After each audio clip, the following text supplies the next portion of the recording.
do verso 22. Evangelho de Marcos, capítulo 8, verso 22. Glórias a Deus. Amém? Amém. E chegou a Betsaida.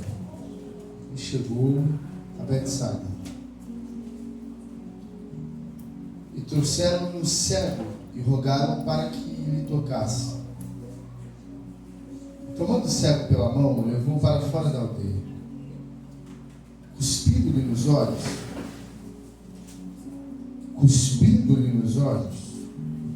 impondo-lhe as mãos, perguntou-lhe: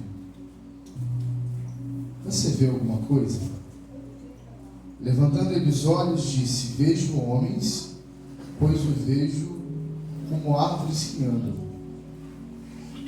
Depois tornou e pôs-lhe as mãos nos olhos, e ele, olhando firmemente, ficou restabelecido. E já via ao longe distintamente a todos. E mandou para sua casa, dizendo: não entres novamente na aldeia. Você diga glória a Deus. Glória a Deus. Pode sentar. Essa é uma mensagem muito simples. Deus já colocou no meu coração dos dias. Eu venho remoendo um pouquinho desse texto. Imagino que em algum momento da sua vida, da sua história, você já ouviu sobre essa passagem. Eu tenho certeza que é uma carta de Deus para o meu coração, para o teu coração. Aleluia. O verso 22 diz que ele chegou até Betsaida. Foi Jesus até uma cidade chamada Betsaida. Eu gosto muito disso aqui. Foi Jesus a uma cidade chamada Betsaida.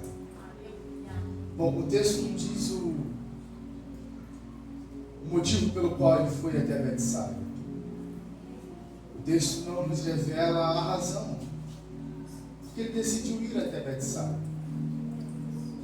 A Bíblia só garante para nós que foi Jesus a uma cidade chamada Betsaida. Eu gosto disso. Eu gosto disso porque primeiro Jesus não precisa ter motivos, razões, questões. Aleluia. Um belo dia ele decide passar na nossa Betsaida e isso é suficiente. Aleluia. Deus não precisa criar circunstâncias para passar na minha Betsaida. Ele decidiu passar. Foi Jesus a uma cidade chamada Betsaida. Betsaida era a cidade de André, Pedro e Filipe, discípulos de Jesus. Jesus decidiu passar por lá. Passando Jesus em Betsaida, trouxeram-lhe logo um cego. A multidão levou um cego até Jesus. O questionamento da multidão era que Jesus o tocasse. A multidão pega o cego, leva até Jesus e diz assim: toque nele, por favor. Existia um rumor muito grande, gente, sobre o poder do toque de Jesus. O quanto que o toque de Jesus em alguém poderia fazer coisas tão proeminentes, tão poderosas. Ao passo que também, se alguém lhe tocar, como foi com aquela mulher do fluxo de sangue, esse alguém também seria curado. Glória a Deus. O que acontece é que Betsaida é uma cidade incrédula.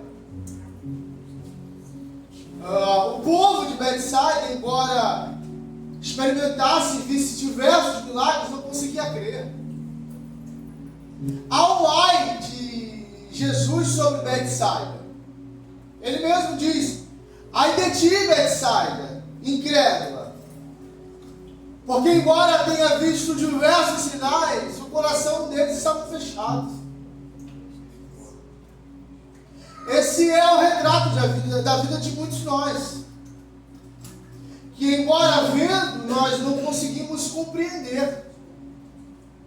Embora enxergando, os olhos do nosso coração estão fechados para que a gente compreenda, para que a gente creia. Aleluia. Decidiu Jesus passar em Betsaida. Levaram o cego e disseram assim: toca nele para que ele seja curado. Jesus pega o cego pela mão e leva o cego para fora de Betsaida. Jesus podia bem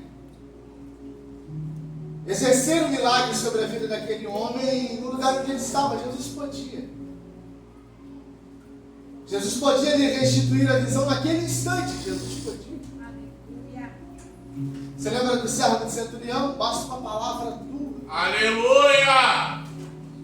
Uma palavra de Jesus curou um homem. Aleluia. Mas Jesus pega o homem pela mão e leva ele para fora da cidade. A gente começa a entender aqui que em alguns momentos, alguns afastamentos não provêm do nosso coração, ele provém do coração de Deus. A gente começa a entender que tem horas que Deus afasta a gente de alguns lugares. Tem horas que Deus tira a gente de perto de algumas pessoas. Isso não é obra do diabo, não, é obra de Deus. Aleluia! A multidão não leva o cego para o bem do cego, ela leva o cego para ver o que Jesus podia fazer. É que tem gente que aparentemente está fazendo bem, mas não está fazendo bem pelo bem, está fazendo bem porque quer ver algo. A multidão não leva o cego porque, não, esse homem está numa situação deplorável. E aí, chegando Jesus na nossa Betsaida, vamos levar o homem até Jesus para ver o que Jesus pode fazer por ele. Não é o que Jesus pode fazer por ele, é o que Jesus pode fazer. Eles querem ver. Betsaida quer assistir. E tem gente que fica torcendo mesmo pela desgraça dos outros, só para assistir, só para ver. Só para estar na plateia, para entender o que está acontecendo.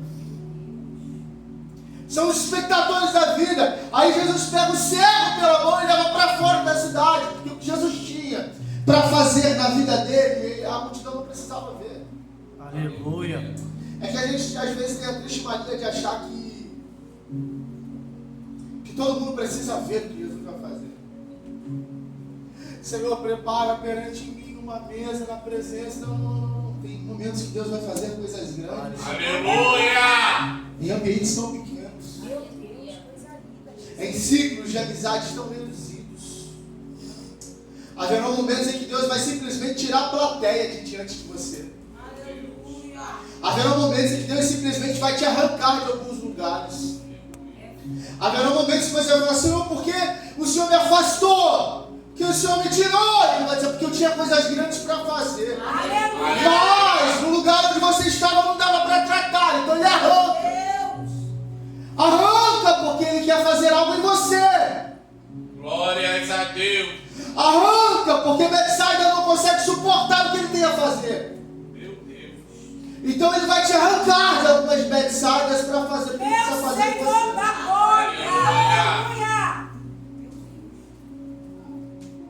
Aleluia! Tem horas que Deus precisa te afastar, às vezes até da tua própria família. Foi isso que Ele fez com Abraão. Abraão, se quer ver coisas grandes, sai do meio da tua parentela. Glória! Parece que Deus arranca a gente com uma mão tão forte que enquanto o coração está sangrando, está chorando, a gente não consegue mais compreender. É Deus tirando. É Deus visitando a nossa Betsaida, dizendo assim: olha, eu tenho coisas grandes para fazer, mas nesse ambiente eu não consigo realizar. Jesus cospe nos olhos do homem. Bom, eu relutei muito em toda a minha vida para entender o que Jesus cospe. No modo mais chulo de dizer, o que dá a entender mesmo é que Jesus está menosprezando ainda mais a condição daquele homem. Cuspir nos olhos do cego, a grosso modo, é a gente olhar e dizer: por que tu menospreza tanto o homem? Por que cuspir nos olhos? Se não foi mesmo uma palavra tua suficiente para curar alguém. Por que cuspir nos olhos se somente te tocar resolve? Aleluia, Jesus! Aleluia. Por que cuspir nos olhos? Se só tu mandar algo acontece, por que cuspir? Para diminuir ainda mais o necessitado, para reduzir ainda mais o oprimido, para pegar aquele miserável e expor a sua miséria? Não! Jesus não cospe para expor a miséria do homem. Jesus cospe não para diminuir o homem. Jesus cospe para diminuir aquilo que paralisa ele. Meu Deus. Jesus não cospe para diminuir o homem. Jesus cospe para diminuir a enfermidade. Aleluia. É como se algumas palavras ele estivesse dizendo para você: é grande demais esse problema. Para mim eu resolvo até cuspindo. Meu Deus, aleluia. Para você é uma barreira grande demais. Para mim eu resolvo até cuspindo. Oh, Jesus da glória. Aleluia. Para você é um gigante demais. Mas para mim, Aleluia. o que eu quero te dizer é que em alguns momentos da vida as barreiras são gigantes para nós. Mas para Jesus, Aleluia. Coisa linda, aleluia. o que eu estou dizendo é que em alguns momentos as dificuldades elas massacram o nosso coração, elas machucam a gente, mas Jesus não. Jesus está fazendo com aquele homem é grande para você, para mim não. Aleluia. É impossível para você, para mim não. Aleluia. Paralisava você, a mim não. Diminuía você, a mim não. Jesus está pegando aquilo que paralisa a gente, reduzindo a nada. Jesus está pegando aquilo que paralisava a gente e reduzindo a pó.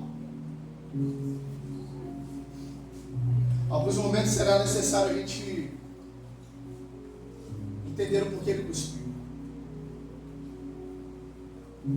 A ciência mais que comprovou que na saliva do homem existe o seu DNA. A gente está olhando no cuspe. Jesus está olhando, o meu DNA está em você. Aleluia. Glória! A gente está olhando no cuspe. E ele está dizendo que eu estou colocando propriedades minhas em você. Aleluia. Glória a Deus. Eu estou dividindo com você meu DNA. Eu estou colocando coisas em você. Aleluia. Jesus olha para aquele homem e diz assim: o que você vê? Meu irmão, esse é o primeiro milagre, olha para mim. Esse é o primeiro milagre da Bíblia, que Jesus faz em 2 etapas. A grosso modo, lendo o texto, você pode entender que a primeira ação não foi suficiente. Então ele refaz a ação. A primeira vista, a grosso modo, você pode entender, não. O poder dele não foi suficiente da primeira vez, então ele refaz. Não. A gente compreende que não é isso através da pergunta que Jesus faz para o homem. O que você vê? Ele responde: eu vejo homens como se fossem árvores que não. Eu vejo homens como árvores andando. Primeiro, que homens são homens. Segundo, que árvores são árvores. Verdade. Primeiro, que homens andam, árvores não. A doença desse homem aqui agora já não é mais física. Por quê, pastor? Porque todas as vezes que a gente enxerga coisas ao invés de pessoas, a gente continua doente. Meu Deus.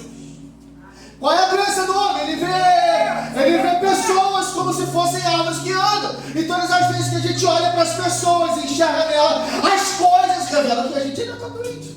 Aleluia. Por quê, pastor? Porque pessoas são pessoas e coisas são coisas. E quando a gente chega ao ponto de enxergar as coisas em detrimento das pessoas, existe uma doença na gente. Jesus precisa colocar a mão na gente de novo. Jesus precisa colocar a mão na gente de novo, porque pessoas foram feitas para serem amadas e coisas foram feitas para serem usadas. Quando a gente inverte as ordens, a gente ainda está doente. O que você vê? Eu vejo coisas. Eu vejo pessoas. Eu vejo coisas. Eu não consigo discernir se são coisas ou se são pessoas. Aleluia. E essa é uma doença que ainda está em nós.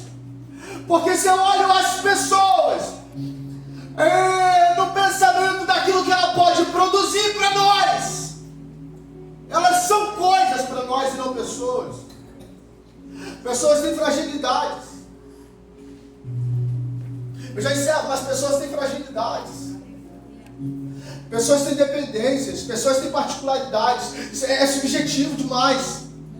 Então, Aleluia. quando a gente inverte a ordem das coisas e começa a usar as pessoas em detrimento das coisas,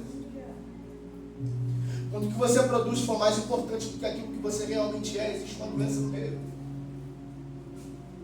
Nada daquilo que eu produzo pode ser maior ou melhor daquilo que realmente eu sou. O que eu sou importa. O que você é importa. O que acontece é que a gente se reduz a alguns ambientes, a algumas bedsides da vida. E começa a acreditar que aquela bedside é tudo que a gente tem. Que aquela bedside é tudo que a gente pode viver. Jesus, o que é que você vê? Eu vejo pessoas como árvores que andam. Aí Jesus coloca a mão de novo nele. Por quê? Porque a primeira enfermidade, Jesus resolveu cuspindo, porque era uma enfermidade física. Que Jesus está colocando na esposa a miséria do homem, a esposa a paralisia dele, a ponto de colocar o seu DNA naquele homem e dizer assim: agora você vai enxergar como eu enxergo. Aleluia. A segunda enfermidade dele é na alma. Porque ele era cego fisicamente, agora ele é cego na alma. A gente é cego na alma quando a gente não consegue enxergar o outro. Meu Deus, aleluia. A gente é cego na alma quando a gente é narcisista. A gente é cego na alma quando a gente só consegue se ver. A gente é cego na alma quando a gente só prioriza o nosso próprio bem-estar. A gente é cego na alma quando só tá bom se estiver bom pra mim. A gente é cego na alma que o ambiente só é feliz quando eu estou feliz. A gente é doente na alma quando a gente acha que quando a gente está triste todo mundo precisa chorar com a gente. Porque fulano não pode ser feliz porque eu estou triste. E porque eu estou feliz e logo ele está triste hoje, está estragando a minha felicidade de não ser narcisista. Perdão? Aleluia. A primeira enfermidade ele resolveu cuspindo porque era física. A segunda é na alma, ele coloca a mão e repreende. Que a gente precisa ser repreendido por Jesus todas as vezes que o nosso bem-estar for maior do que o do outro. Quando a doença do outro, quando o problema do outro não nos incomoda a ponto de nos entristecer, pelo menos o doente é a gente. Aleluia. Pastor, se a tua dor não me comover, o doente sou eu. Se a tua lágrima não me comover, o doente sou eu. Porque doente não é quem sente dor. Sentir dor é normal, doente é quem não sente a dor. Meu Deus. Deus, aleluia, Jesus. Você conhece a lepra? A Hanselise?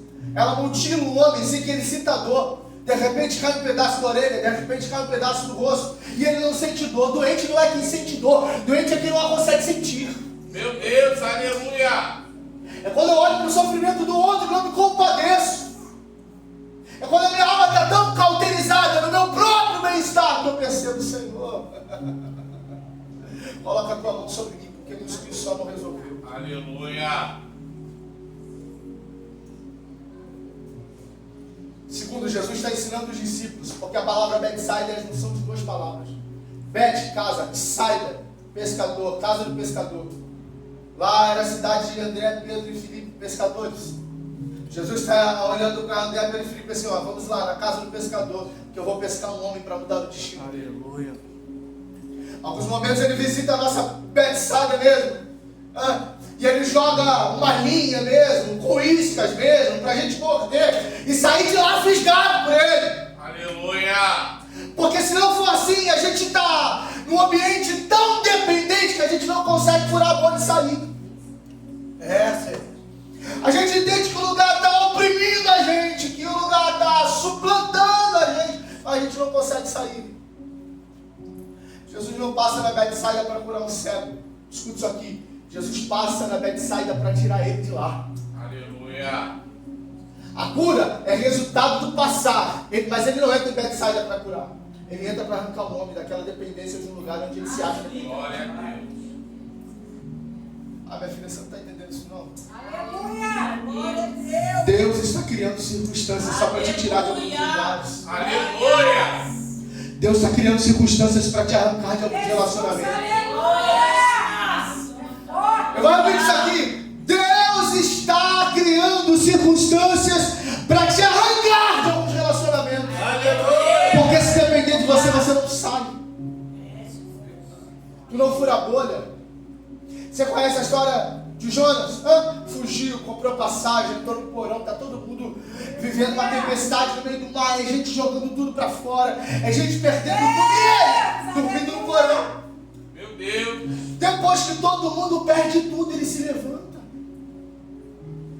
Ele diz assim, com a cara mais lavada do mundo: levantai e me lançai no mar, e o mar se aquietará, porque eu sei que por minha causa me sobreveio esta grande tempestade. Ô infeliz, se tu sabe que a culpa é tua, porque não se levantou antes da gente perder tudo? Meu Deus, aleluia. Jesus. Ô miserável, porque se tu sabe que a causa do problema é você, porque você não pulou? É que existe alguns Jonas na nossa vida esperando só a gente perder tudo para ele se manifestar. Aleluia. Não vai embora. Ele fica até a última lágrima, fica até o último suspiro, fica. Só que antes da gente chegar a esse estado, Jesus pega uma vara e pesca a gente da nossa bedside. Aleluia. Eu preciso entrar aí para te tirar daí, porque se depender de você, você não sabe. Aleluia. Meu Deus, aleluia. Que essa seja mesmo uma noite do tratar de Glória a Deus. Deus, aleluia. No tratar de Deus nas nossas dependências, meu irmão. Glória, glória. No tratar de Deus na nossa alma, nas nossas fragilidades. Aleluia. Um tratar de Deus na consciência de quem de fato somos. Hã? Você sabe quem você é em Deus? Será que você está só achando que você veio aqui assistir um culto? Deus. Você sabe quem você é em Deus? Meu Senhor. Você reconhece o seu valor? Aleluia. Você reconhece quem você representa dentro da sua própria casa? As circunstâncias da vida às vezes fazem a gente achar que a gente é tão menor do que aquilo que a gente realmente é. Meu Deus. Uma crise de nanismo entra no nosso coração e a gente acha que a gente é pequenininho. Entenda o seu valor. Todas as vezes que Deus quis fazer algo grande, Deus não escolheu pessoas grandes. Glória a Deus, aleluia! Todas as vezes que Deus quis fazer algo grande, Deus escolheu pessoas pequenas. Aleluia. Glória a Deus. Você conhece Gideão, nossa irmã cantou aqui, você conhece Gideão por ele enfrentar uma batalha com 300 homens. Mas antes dele enfrentar uma batalha com 300 homens, Deus fez um censo. Qual é a menor tribo? Benjamim. É de lá que eu quero alguém. Qual é a menor casa? É a casa de Gideão. É de lá que eu quero alguém. Qual é o menor dessa casa? É o próprio de Gideão. É ele que eu quero. Aleluia. Então, se Deus tivesse feito um censo, eu quero a menor tribo, da menor tribo a menor casa, da menor casa ao menor. Para quê? Para fazer algo grande. Aleluia. O problema é que a gente vai se reduzindo a nada. A porra. Deus fez cair um sono profundo sobre o homem. Aleluia. Não sei o que diz. É a Bíblia que diz. E Deus fez cair um sono profundo sobre o homem. E dentro desse sono profundo, Deus o abre ao lado e tira dele uma costela. Deus está tirando dele um pedaço. Pedaço. Deus faz um sono profundo cair sobre ele primeiro, para que ele não atrapalhe o tratar de Deus. Que acordado a gente atrapalha. Aí Deus precisa tirar a gente de cena. Acordado a gente se mete, a gente dá pitaco, a gente não deixa Deus fazer. Aí ele arranca a gente de cena, ele tira a gente de alguns lugares. Segundo, ele faz cair um sono profundo que a gente não suporta o tratar. E é doer demais. E Deus arrancar algumas coisas. E como dói ver Deus arrancar, ele apaga a gente. Apaga e trata. Apaga e mexe. Apaga e retira da gente alguns pedaços. Olha como está expresso o caráter de Deus no tratar dele com o homem. Quando o homem acorda, Deus não devolve ele um pedaço da costela que tirou. Aleluia. Quando o homem acorda, Deus devolve ele uma mulher inteira. Glória a Deus. Sabe por quê? Porque Deus tira em pedaços, mas Deus não devolve em pedaços. Aleluia. Deus tira em pedaços, mas devolve coisas inteiras. Aleluia. Olha o caráter do diabo. O diabo tira coisas inteiras e devolve em pedaços. Ele pega o teu casamento inteiro e destrói ele todo. No final, só resta os pedaços. Por permissão de Deus, tocou tudo em Jó. O que sobrou, um pedaço, caquinho de trigo. Ele pega coisas inteiras e devolve em pedaços. E Deus não. Aleluia, Jesus. Deus pega os pedaços que sobrou Aleluia. Glória a Deus. e devolve para nós coisas inteiras. Fica de pé comigo, por favor. Jesus coloca as mãos nos olhos daquele homem e diz: agora o que você vê? Aleluia. Ele diz: agora eu vejo plenamente. Agora eu vejo perfeitamente. Jesus dá uma ordem para aquele homem, você sabe qual? Nunca mais volte para esse povoado. Aleluia. Glória! Entende uma coisa aqui? Quando Jesus nos devolve a capacidade de ver, quando Jesus nos devolve a capacidade de enxergar, porque ver a gente só não enxerga. Ver, você já viu há muito tempo, você só não conseguiu enxergar. Aleluia. Ver, você viu. Só que os olhos do teu coração estão fechados, você consegue ver, mas não consegue conceber. Glória! Aí quando Jesus devolve aquele homem a capacidade de enxergar, Jesus diz para ele assim: nunca volte para esse lugar que te reduziu. Aleluia. Sabe, Jesus está dando para nós uma oportunidade. Qual oportunidade, pastor? De tirar a gente de alguns lugares que feriram a gente, que machucaram a gente, que reduziram a gente. Nos deu novamente a capacidade de enxergar. Aleluia. E depois disso ele nos dá uma missão. Sabe qual? Nunca mais volte para esse lugar. Aleluia. Deus. Aleluia. Oh, Glória! A gente volta para esse lugar quando a gente se permite estar nele, viu? Aleluia! Passar por lá é consequência, estar lá é uma decisão sua. Meu Meu Deus. Deus. Aleluia. Que isso, Obrigado, Jesus. Ser reduzido é consequência, permanecer reduzido é uma escolha. Deus. Aleluia. E aí qual é o problema? O problema é quando Jesus pega a gente, todo quebrado, amassado, ferido, moído, chega num lugar como esse, numa casa como essa, com o coração todo quebrado, a alma sangrando. Aí Jesus lava a gente com o seu sangue, faz uma obra restauradora, Aleluia! transforma a gente, e a gente decide voltar para o mesmo lugar. Sabe o que é isso? É um desperdício da graça. Aleluia. É! Feche seus olhos comigo em nome de Jesus. Senhor,